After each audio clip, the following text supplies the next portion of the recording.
if there was an agent out there listening to us right now, a broker, a real estate agent, they're about 1 to 3 years into the game and they're kind of struggling right now, what piece of advice would you give them? Let's switch gears a little bit, man. As because this is an interview about Moose, It's an on the spot coaching session. Growth is different for everybody. Yes. Right. It's not so much about how much deals you're doing or how much money you're making. Right. I wanna get to the juicy part. The part where most people don't really know about who Moose Math is. So, ladies and gentlemen, just wanted to welcome you all to our interview today. We are interviewing one of my big brothers in the business. Call him Bong, and this is a gentleman that I've had the honor and the opportunity of being taught with, and just being in his environment, being in his circle. I learned a lot from him. Just being, getting back into the real estate business. So really, what we're doing this for is, we haven't really had a chance to sit down in quite some time, and so I just wanted to, kind of first of all catch up. It's gonna be a very casual conversation. Yep. And Moose, man, it's an honor to join you today at your humble studio. Yeah, it's gonna be fun. It's gonna be fun, man. Yeah. So, first off, man, for the people that haven't had the opportunity to meet you, we run into the same circles a lot in real estate. Yep. I just kind of wanted to really get to know who you are, man. For our audience. So, okay. Before the awards, man, Moose, before the production, who were you growing up, and what did your childhood look like, man? Childhood looked like I was born. I'm 48 years old now. Dang. So all right. grew Don't up. look My like it, man. parents got divorced when I was pretty much in like kindergarten, first grade. I grew up in South Seattle, Section 8 housing, and then Okay. And I didn't even know all of that. Yeah. Afterwards, when my parents got divorced, my mom, single mom with 3 boys. I got 2 older brothers, and we pretty much lived in North Seattle. For the most part, we lived in Lake City Way in a 1-bedroom, 710 square foot apartment. Dang. And my brothers, pretty much from elementary school all the way to how I graduated, my brothers and I slept on the living room floor. And my mom stayed in the bedroom because there were 3 boys. Right. And my mom was working, and she made window blinds, starting at $4.15 an hour. And that's back in the day, huh? Oh yeah. Sure. So so pretty much that's kind of we grew up really humble beginnings. Yeah. And afterwards, I didn't go to college. I mean, I barely graduated. I got like a 2.1 GPA when I graduated, and then I tried to go on a community college, and didn't make it a quarter, and just knew that. But I just knew that I wanted to get into real estate since high school. Didn't really know when. And then fast forward from high school, and then when 2005, I got married to Dana, 2005, and then we had Amelia.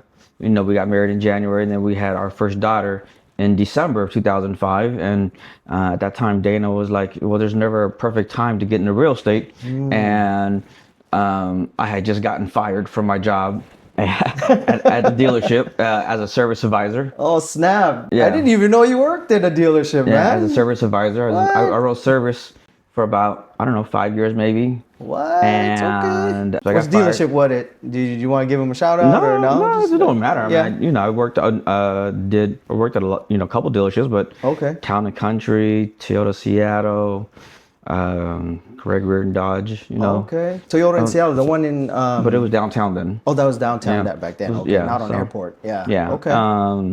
So, I went through a couple different dealerships, and then afterwards, from pretty much when I got fired in January, then Dana was like, you got 90 days to figure out this real estate thing. And so I went and got my license, and I passed, and then I interviewed at 4 or 5 real estate companies. Dang. In 2006, it was a good market. Yeah. And but nobody gave me a job. Nobody, a lot of brokers or owners or whatever didn't hire me right away, and then I ran into at the time I knew of Thatch, and I just we have a lot of Common connections, friends. yeah, common friends or whatever, and then he was like, go talk to Albie, so I went and talked to Albie, and pretty much have been at the Renton John L. Scott ever since. Nice. So March of 2006 is when I just got my license and I signed up in the office, and shit, it's been almost 20 years. Yeah. Next month will be 20 years. That's remarkable, man. Shout out to Albie, and Yeah. Saul, Yeah. So, and this is an amazing speed run, man. As I'm sitting here listening to that, I'm imagining you, growing from, a small kid, a small boy, from you was literally, we started at the bottom, which is at the cold floor of that apartment, and now you're up here, such a pillar of the community in I don't know Columbia about City. up here, man. I'm still learning and growing, and still got a long ways to go, man. That's But, awesome, man. yeah. And that's something that I've always appreciated about you, how humble you are. I guess if there's anything that I could sum that section up, it's going to be that, even if you were a 2.1 student, you could still have a lot of success in real estate. And, Yeah. I think that's really going to, cover our conversation today about that. So take us through, man, because, we all go through our challenges and our hard times. What would you say is like one of the hardest seasons in your life? And I wanna get to the juicy part, the part where most people don't really know about who Moose Math is. Yeah, when you're talking about like, I'm not exactly sure what you're referring to in regards to juicy in regards to that, but we can talk Yeah. about it. It's Whatever you're comfortable with, and it's just yeah, well, I don't really talk about it a lot openly right now about it because mainly it's because for my kids. So that's I would tell you that Okay. that part I don't want you to put out there because it's more important that I actually put it out there Yeah, first, right? for sure. So, but when but about me, just in general, I mean, like, man, I've always been a natural. I'm a people person, man. I love connecting with people. I love connecting people. In my opinion, I feel like I'm a really big giver. Sometimes I give too much, and I'm learning how to say no a lot more. That you But, are. I've always come from some people, they say they give, but are they giving unconditionally, or there's always something behind giving, right? Facts. And I've always felt like I'm helping people because I really love helping people. Yeah, it's a very fulfilling feeling, and I think for you as a mentor, and we're all kind of in the, at some point we all want to be mentors. We all want to help people out, grow as much as they can. Yeah. And I think it's very it's one of the most fulfilling things because as we not only as mentors do we get to teach, but while we're teaching, we also get to learn ourselves too, right? Yeah, well, Yeah. typical mentors learn more than they teach. Well, Yeah. that's for sure. It's like the teacher always learns more than the students. Facts. So- Even though it doesn't look like that, right? So speaking on that, why, you kind of touched upon it earlier about real estate. You kind of just naturally gravitated to it with a little bit of push from, your wife, Dana. I mean, why this game and why 21 years? I mean, 20 years, Yeah. coming up with 20 years now. Well, I think real estate is, I've always, you watch all these people and how they become successful in real estate. And, surprisingly then, I mean, like, I've, because of the circle that I run in or, who I was around, I've always, Thatchers have always, have watched or looked from the outside, right? Outside looking in. And I've always known if Thatcher, I was like, man, if that dude can do it, I can do it. Yeah. So that's why he's always been a big role model for me. And, I'm fortunate today, like he's still my mentor. And, but, when I first asked him to mentor me after I got my license and all that, he was like, no, I'm too busy. Yeah. So, but that's just the thing of just being persistent, always showing up. Yeah. And always wanted to grow. I mean, I've been around the guy pretty much ever since I started real estate, 20 years now. And we've seen a lot of people come and go who always wants to be around him, but they're not constantly, wanting to keep growing and evolving. I mean, they're still doing real estate or whatever, which is great, right? But there's so many different levels of this real estate game. It is. There truly is, man. And it's amazing how, the evolution of it. Because remember, I recall, you were about a couple of years earlier than I was, and then I had left real estate as well. Yeah. When did you start? 2008. 2008. Okay. Mid Yeah, I remember 2008. you were in the same office. Same right? office, yeah, same office. And the Thatch we know now is like way different back then. Everybody evolves, right? Right. And shout out to him too, because now I see you guys working out. You guys are roll dogs now. And he's still our mentor. We still go to his events, and we still love drinking from the fountain of all of his knowledge and all of his practical experience. You know. So I mean, if you could go back, man, because I think what a lot of people could really relate to is who we are as people, just human beings from our humble beginnings. If you could go back to Moose in high school, man, like what would you warn him about? What would you tell him about yourself? In high school. I think like in high school, I mean, I don't know. The thing is like, I don't know if I take stuff back or whatever. I've always been, always had like a lot of fun. I always want to have a lot of fun. I've always been, wanting to connect people. I've always been about people. Nice. And I think I don't know what I would change, man. I mean, I had a lot of fun in high school. Take us through that, man. Like, what's a typical day like for you, in high school? I don't know, man. When you say you have a lot of fun, I mean, is it, what the truth is like, I don't really think about it or talk about it much because I just don't stay in that zone. The thing is like, that's high school is just high school, right? And so now it's like, I think about what's next. I'm thinking forward all the time. Like, where does, what kind of vacations do I want to take my kids now? And what does Dana and I want to do? I mean, I don't know. A lot of people still reminisce about high school, and that's cool, but that's just not me. I don't really think about it that much anymore because that was then, and that's that, man. So I love that, man.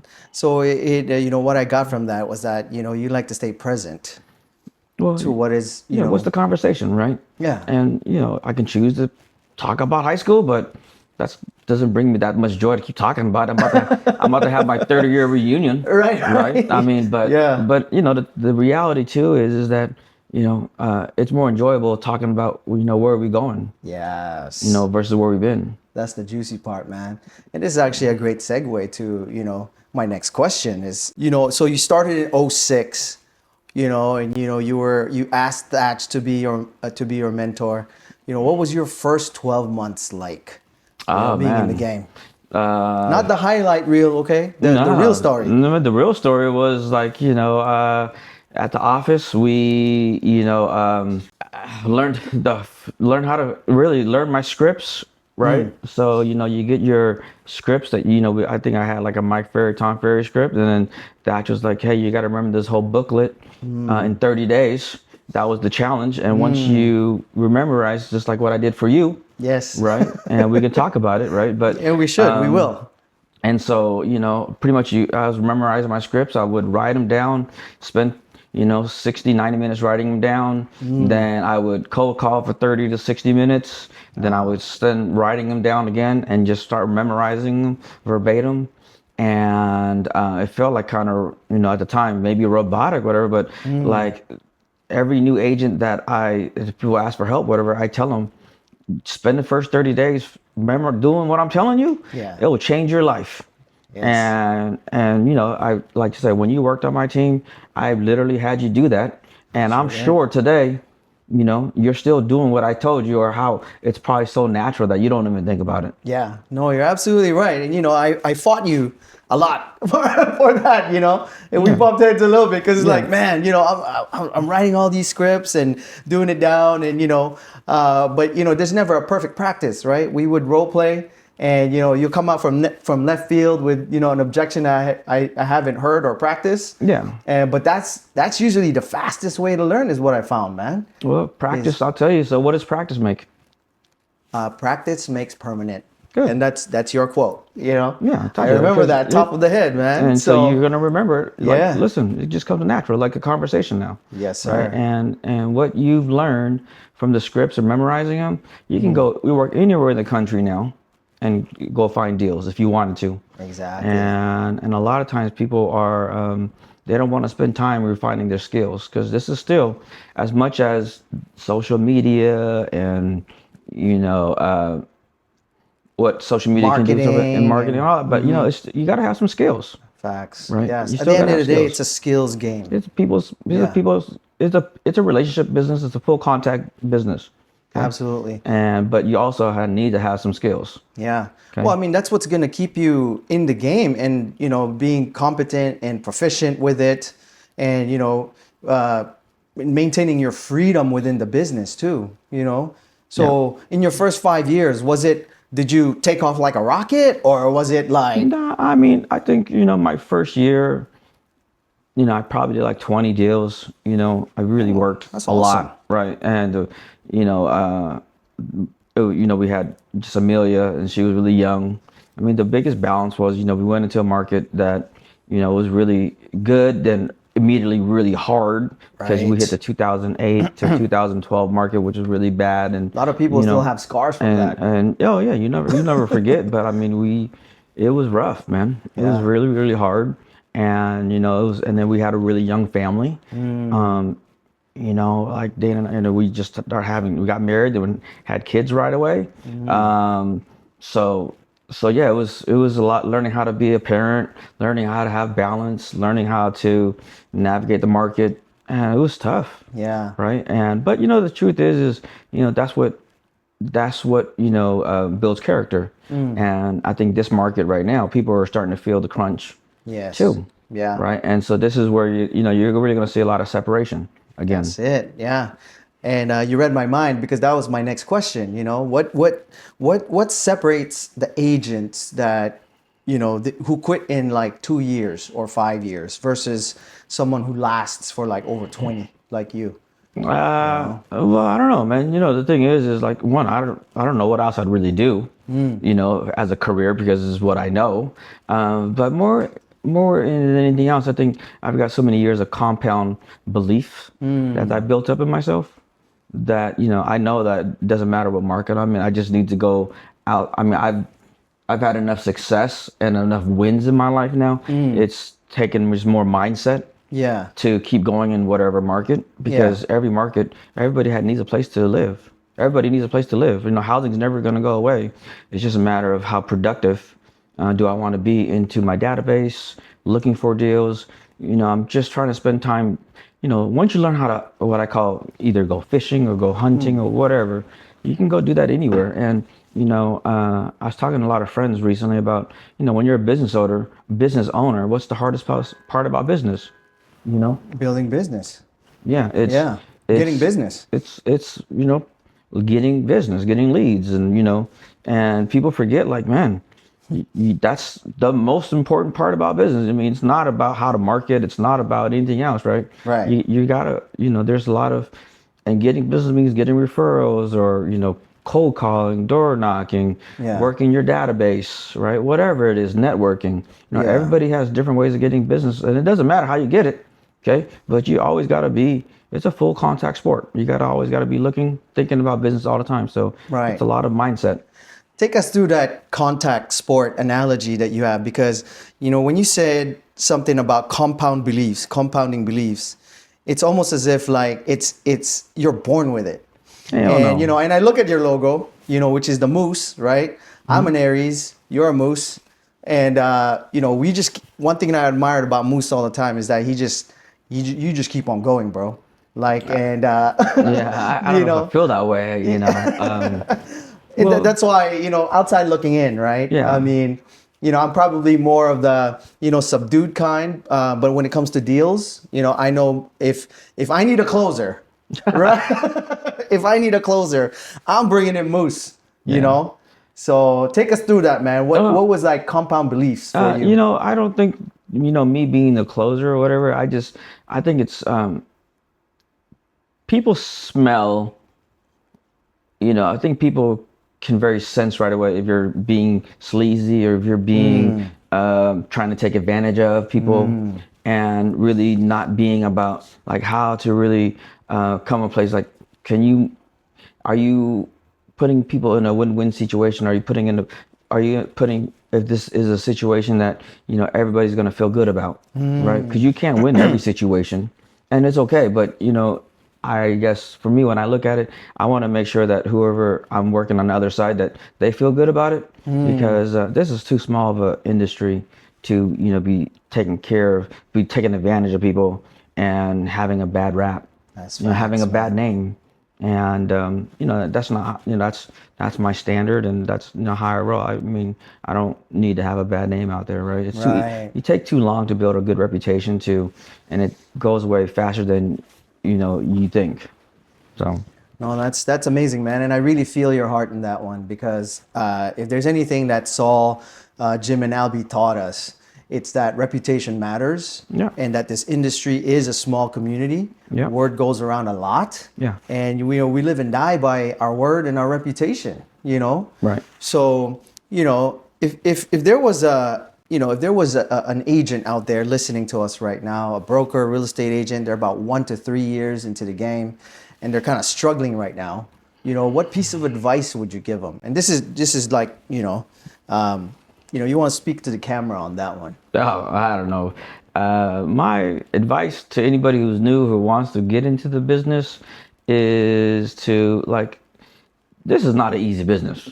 I'll tell you that Let's right get now. that straight. Okay, and people think all they gotta do is do a lot of social media stuff now, but you gotta be really good at social media. Okay, Right. but at the end of the day, is still, I guess I call it a full contact game, right? Meaning that you gotta really know how to get in front of people, a lot of people, consistently, and be good at your lead follow up.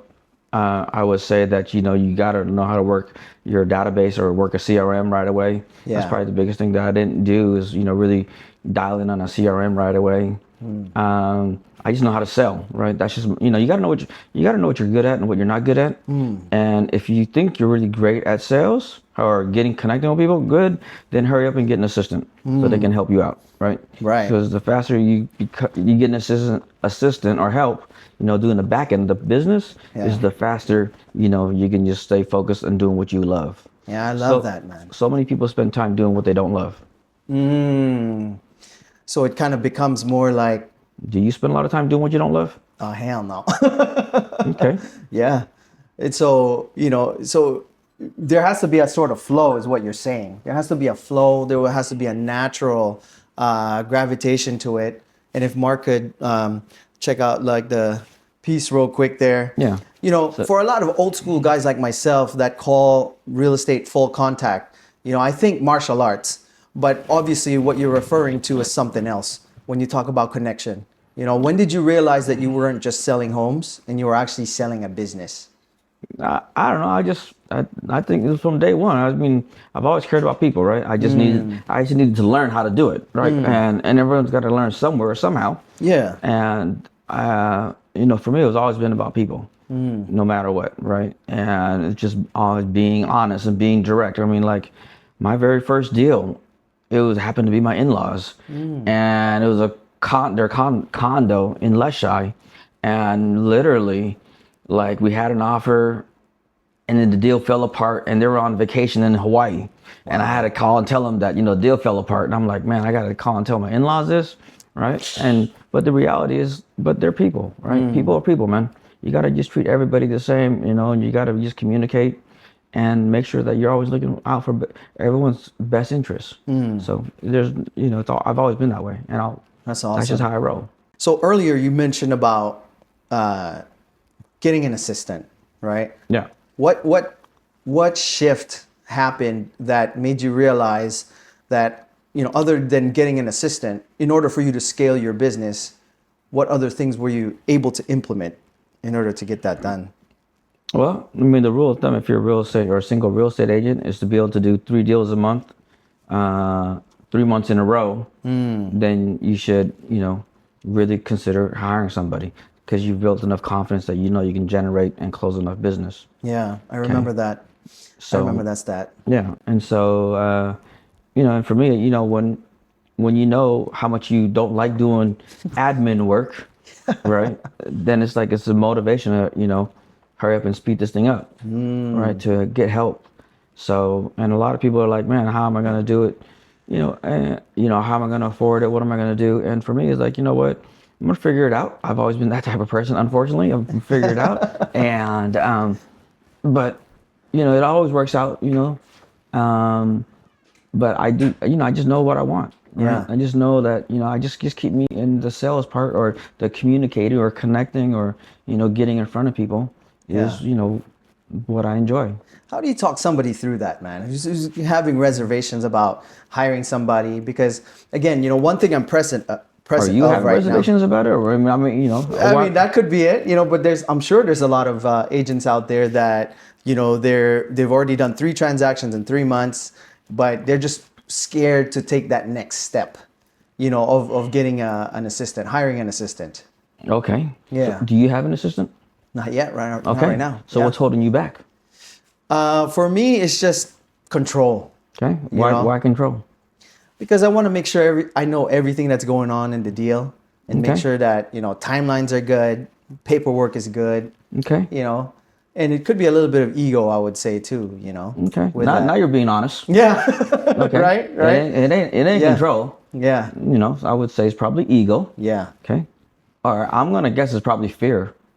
Oh yeah, there's definitely fear. So there. so the question is like, you are at this age and I've known you for a very long time. Mm-hmm. You used to work on my team, and you go to all these seminars. You're getting a lot of coaching, but why do you think what's holding you back from like massively blowing up? Man, that kind of caught me by surprise, man, and put me on the spot. Well, I mean, if I was, go ahead. go ahead. No. If it was me, there's probably a little bit of fear of success, probably, man, and that has showed up for me before. Okay. Freedom, else? a fear of responsibility, losing freedom, Okay. because I just want to be able to do what I want to do when I want to do it. You can still do what you And want the to do. commitments, You right? can do a whole lot more. Yeah. But it's so funny how fast you can say that. Like you want to do what you want to do and have all this freedom. Right. Why the hell wouldn't you just get an assistant? Do you think you have more freedom? I like that. That's a very powerful reframe. Wouldn't you? Yeah, I sure I would. mean, you've been around it, right? Yeah.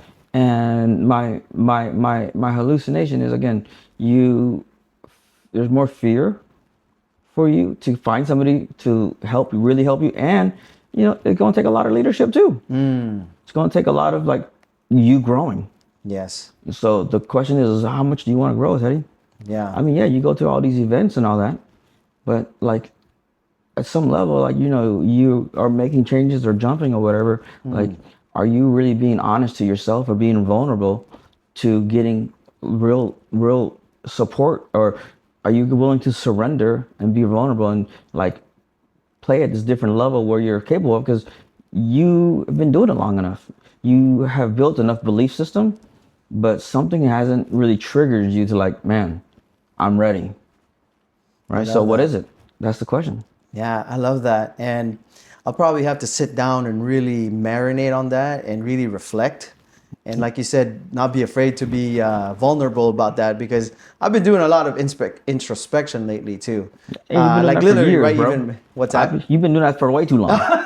Yeah, no, I appreciate the push, man. Seriously. And this is something that I could always count on you, is to be, like I said, man, my big brother that, would kind of kick me in the behind, to get going, and It's right in front of you. That's a problem. right. Right. I mean, literally, like, you having a lot more freedom and you having a lot more flexibility, because that's what you're saying. That's what real estate gives you. Yes. Right. But the problem is, and the universe probably gives you a bunch of opportunities, but you are not seeing it really happening because you're so busy wanting to be in control. Powerful. Yeah, thanks for connecting those dots for me. Seriously. I don't know. We'll see in the results. I love that. Okay. Well, you hold me accountable as always. I know that for a fact.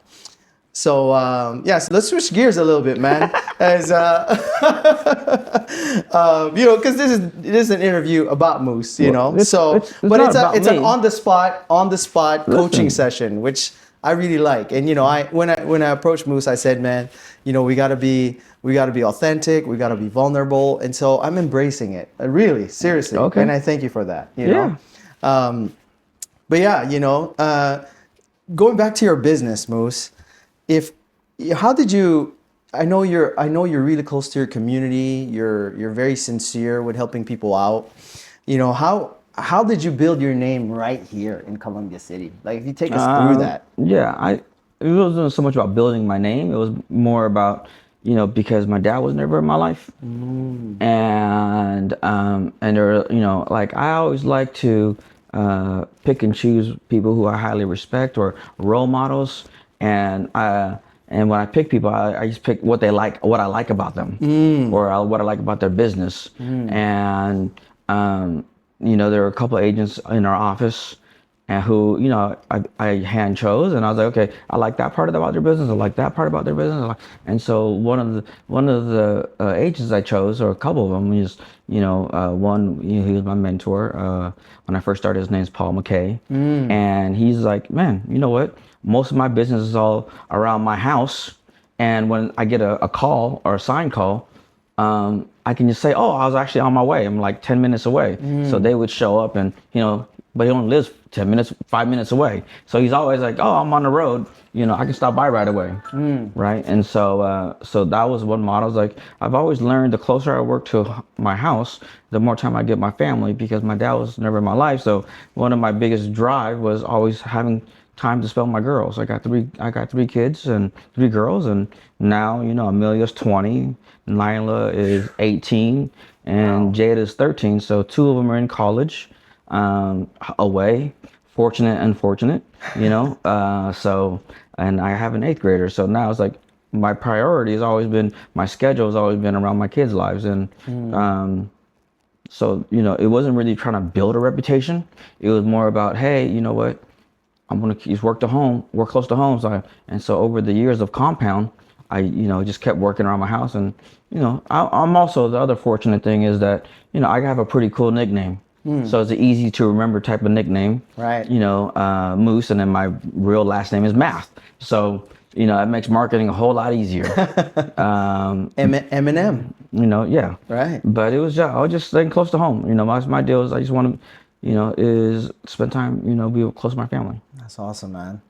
I could kind of feel you holding back a tear there when you said, my daughters are Oh, are away to school, obviously, yeah. right? And yeah, It's part of life, right? And you're just learning, and now they're at the stage that I only teach them is when they when they ask questions. I can't, like when they ask, and then I'm there for them, right? But there's only so much you can still teach them, while they're away, because they're always being influenced by other people now, right? And my way to spend time with them is just to do vacations or to go to where they're at and spend time with them, and that's kind of where life is taking me right now. yeah. There was a stat that I heard recently where, the 90% of the time that parents spend with their kids is right before 18. And so is that becoming more real to you right now? That I spend with my kids. Oh man, I always kicked up my kids. I mean, that was always been like a priority. It's like me and hanging out with my girls or doing family stuff has been my jam, and I've always been 100% clear about that. I wasn't wavering, and when they were young, I just they knew always my schedule. The worst feeling that I can say is when they, something happened. If they always said, "Well, my dad's always on the phone." That's what I hate, because that's what I, don't want to hear. But literally, I spent a lot of time. I mean, I went to, majority of my kids' events, games. I was always there. Nice. So I mean, and that was all by design, and um, I mean, I wouldn't change it for anything. That's awesome. That's awesome. Okay, well, if you were to rebuild your business from the start, right? Since obviously we're this this pod is for somebody who's just within the industry for 1 to 5 years. how would you rebuild it if you were gonna start from scratch? I would spend, I would do the skills, never changing that. I would spend more time, growing my database the way I did, working in the neighborhood the way I did. But I would spend more time looking for investments, Oh, and I would have been investing from the go versus, after 10 years of doing real estate and then investing, right? I would Yeah. have learned how to invest. I would not learn, I guess learn, but commit to investing right away, and because if that was the case, I would have been I've been investing about 10 years now, almost 10 years. Yeah. And, but I can only imagine if I've been investing for 20 years, what my life would be like. yeah. Okay, just so Yeah. you know, if I've been buying and holding for 20 years now. Right, right. Well, I mean, basically, because 20 years is when, your entire career in real estate now. And so, sometimes it takes some time, How would you have shortcutted that? Like, when you're talking about commitment. I mean, shortcut, what do you mean by that? Shortcutted meaning like, how would you have started it sooner? Like, what I things would would've- you need to have in place? I would have bought and hold, one at a time, one or two a year, and figure it out, right? But I just wasn't, I just wasn't in my radar. I was so busy trying to make my commission and get my 3%. That's all I was thinking about. Yeah. And Being transactional. I would say that a lot of agents right now are still the same way. How they think about their commission versus how to, structure something more than just a commission. Yeah. So building long-term wealth. No, I mean, at the end of the day, it's like, I mean, you want to be able to learn how to have options. Like, you said you got into real estate because you want to have freedom or flexibility. Yes. Right. So the first step is really to get an assistant because, you need help. So Yeah. you keep, going to find deals. Right. Right. But at some point, when you start doing deals and your, investments, you're going to like, man, I need to go earn more money so I can get more investments. Right. But Right. you can't keep earning when you're still in the office trying to make it all perfect. Right. No, Meaning doing paperwork and all that. Right. It's like, Correct. I don't need to know what's going on with the deal because, it's not my highest and best use of my time. Correct. Right. You mentioned Paul McKay. You mentioned Thatch. What does mentorship mean to you? Right. You kind of touched upon it a little bit earlier about helping the community, coming from a sincere place of helping out. Yeah. Touched up a little bit on your relationship dynamic with your dad. Not being there. Yeah. If you could kind of put that all together, what does mentorship mean to you, and why do you pour so much into agents? Mentor means a lot to me because, well, now my standard of mentors keeps getting higher. But I don't. A lot of people they get complacent. They get to a point where they're like, okay, this is enough, or I did something earlier about they peaked, right? There, some people peak at high school. All they do is talk about high school. I'm not talking about high school, right? I want to talk about what I'm doing. No, I'm thinking like at some point I got 3 girls. I might have grandkids. Something like. My mentors now that I'm looking at, like I'm looking at people who have grandkids and what they're doing, because I'm already looking like that's the life I want to have. Wow. So I'm thinking like, how are they vacationing with their wives now? What type of vacation are they taking with their wives? So I'm just, you get to pick and choose what you want to think about. Yeah. Right. And for me to think about now is like, my mentors that I pick and choose, that I follow or that I get help from, is they pay for their kids' vacations, right? They want their kids to come join. They pay for their grandkids to be there, right? And so now that I'm taking vacations, I wanted to have nicer vacations with my kids, and I'm already kind of pre-programming them like, hey, if dad, mom pays, are you coming? What the hell are they going to say? Yeah. I love that. They'll be like, yeah, I'm coming, right? So you want to take nicer vacations because, like, you know what? That's what one is. The only at some point, okay, the only time you're gonna, their kids are gonna want to keep hanging out with you because you're doing things together, right? They want to keep spending time with you because you can only have deep relationships when you spend time together. Right. So, on purpose, how am I spending time with my kids? So, like, no, again, I got a daughter in Hawaii, and I got a daughter in Chicago, and I got one at home. So, like right now, we're thinking, in July. This year, we have a friend who's getting married, a friend's daughter who's getting married in Italy. So that's going to be a family trip. So we're talking about it. And then in December, right? I want to take the kids to Cambodia, and my brother and my close friends, right? And it's because I want ways for us to spend time together. Yeah. So I'm already prepping that, but that's my motivation also to work harder, right? Because at the end of the day, it's like it's not about the money; it's about the experiences, right? And I'm down to spend money on experiences, and I'm down to spend money on making more memories, with people that I love spending time with, right? And that's what matters to me. That's the motivation. I love that. It seems like, when you're spending time with your family, it's very intentional, and you do you make sure to make it enriching for everybody. Because I see your videos, I see your pictures on social media, and they really have a great time. I could tell, and it's super important for them, and for you No, well, to be able but the to thing do is that. like, I want to lower the bar, right? I want people to come and actually, you know, the thing about, when I'm around people is, I say is, what people will say about me when I pass away is that, okay, I've always, when we got married, before I got married, Dana gave me a poem that I still live by today. It's called The Dash. And the one that she gave me was by Eleanor Roosevelt. And everybody has a start date, everybody has a dash, and everybody's gonna have an end date. And what do you want people to say about you? And one of the things I want people to say about me, in my dash is that, when I got to hang out with you, Moose, or when I'm around you, man, you were like the freaking lighthouse. You always brought energy. Always brought happiness. Like it was fun to be around you. I learned something. Like, I always left in a better place, right? Because like you know, I tell like you worked for me and all that, and you're on your own now. But like, if I were to die, what would you say about me? Oh yeah, What would yeah. you say about me? Seriously. Well, like I said, opening this podcast, you're somebody that I really respect, and I really value the coaching and the mentoring that you gave me. And Moose he's real. You're a real person, and so loving father, like I said, pillar of the community. Yeah. All of that stuff. I mean, it's And so the thing is, you don't have to wait till you die to hear that. You got to know what you want the dash to say, and if the people that who love you, ask them what they say about you. And if it's not what you want, if they don't tell you exactly what you want, then you have time to do it now while you're alive to fix that. yeah.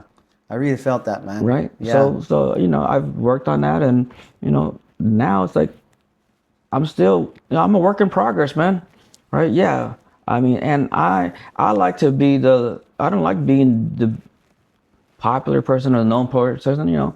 I'm just out there in the grind doing the work, and love to be kind of on the quiet side, right? Yeah. And but I'm out there just trying to. At the end of the day, now, like I said, I'm about to turn 49 this year. It's like, all right, what's the next run? Because the next market's coming, so It I'm is. preparing for the next market, and I want to make sure that I really, really capture it because of all the years of compound of belief and knowing what I know and so forth, and being around, I'm around, people I hang out. You are who you hang out with, and I That's still feel like I'm the schmuck around the people I hang out with, right? that's And great, because the other day I just made a post about being the smartest agent in the room, and we always constantly need to look for the next level up, and it's not out of fear or not out of insecurity, but it's part of fully experiencing what it means to be human is, in my opinion, growth, yeah, right? I mean, growth is different for everybody, Yes. right? It's not so much about how much deals you're doing or how much money you're making, right? I mean, that's all important. I think growth for me is really, how much time do I get to spend with my family, and what am I experiencing with my family, and what's my lifestyle like, right? And so that's the biggest part of growth is it's all lifestyle based. People buy and sell for lifestyle, right? And I'm doing things for my lifestyle. I work, you work, everybody. It's all lifestyle based. Yeah. So So if there was a metric that you could actually identify how well you're doing, it's going to be around the lifestyle you have with your family, is what I'm hearing you saying. well, that's how I measure it. Yeah. I measure like you're not gonna die with your money. You're not gonna die with bad credit or good credit. You're gonna die with what people say about you, or you're gonna die with, the impact that you leave on people's lives. That's amazing, man. So to close on our episode today, if and because you already answered my closing question, which is what people would want to hear or what would want to say about you, when you're gone in that dash. How would you? What do you think most real estate agents out there watching us right now? What do they get wrong about success? A lot of people think all their success is money, right? They think about how popular, how famous they can be, and how much money they have, and people are really ego driven. Yeah. So, but again, that's okay if that's what they want to consider. That's fine. Yeah. Right. People are going to learn when they want to learn, or make adjustments when they're ready to, and a lot of times is the teacher is always there, when the student's ready, right? But today I don't just naturally go out and reach out and try to help people anymore. It's like when they reach out, great, I'll help them, and then I'll give them some homework, and if they do the homework and call me back, great, and if they don't, I'm good. I can go. I got plenty of things to do. Yeah. Right. But I'll help you if you do the work, I'm in. You don't do the work, then you know what? There's a lot of other people you go, steal their time. Yeah, that's true. I mean, so at the end of the day, what you're saying is, we don't make people wrong for finding their own source of fulfillment, but at the same time, it's about being honest with yourself and really knowing what it is that truly makes you happy and really truly makes you feel fulfilled, not so much as the surface stuff. Is that correct? If I wanted to today, I'd be riding your ass for hella long. Okay. But at the same time, it's like, dude, I've offered to help you so many times, right? You're gonna come ask me for help if you want help. Yes, sir. Right, and that's fine. And if not, it's fine, right? Because I'm not gonna lose any more sleep over it. Yeah. Right, because you have the resources. Right, just like, hey, you wanted to come and call and to do this. I was like, all right, cool, right? And you took action. Yes. So the problem is that people don't take enough action, or they don't want to be vulnerable enough to ask for more help. Because they don't want to be vulnerable because they're too busy trying to look good. Yeah, that's true too. And it's amazing, how you say that. It's I'm becoming present to my epiphany of, like, maybe when I was starting out, I was a little bit more image conscious, but now I'm like, I'm seeing all the other content creators out there in the real estate space, and I kind of see how they could be kind of cringy when they're just kind of begging for attention, and so that's why what I found is when we change our approach to just trying to be more helpful and like really pouring into the community and just say something that people could actually learn from, where it's not like you're not doing it for applause, Yeah. And I really do see that in you too, because like you said, when you don't really be kind of like all up in the glitz and all the glamour, right? But at the same time, it's having that real connection with your community and helping them out. Well, yeah. Well, now now I have I got only one daughter at home, and she's 13, and I have a lot more time or more flexibility. So it's like, okay, I want to go do more, but I'm a lot more very decisive about how I want to spend time and who I want to spend time with. Yes. All right, and learning how to say no a lot more than yes. I love I can tell you that. Learning how to say no is really hard for me sometimes, but it's way more impactful. That's awesome, man. Well, if people want to learn more about Moose Math and they want to work with you, where should they reach out? You don't want to learn from me. I'm a schmuck. I'm a schmuck. You say that humbly, So, man, but But I mean, you can DM me on Instagram or Facebook or whatever, or call me. But I just go by Moose Math. Those are all my handles. So, but I'm pretty easy to get a hold of, and yeah, I'm down to help you. You do the work, and I'll keep helping you. That's how I roll. That's awesome. Yeah. Well, Moose, thank you so much for honoring us with your presence today in your lovely home. Yeah. And it was a real pleasure. Finally get to sit down with you, man. So, Yeah, no, that's cool, yeah. man. I appreciate you coming out and hanging out and, keep asking for help, bro. Okay. Cool. Yeah, All promise right. that. Thank you, sir. Yep. All right.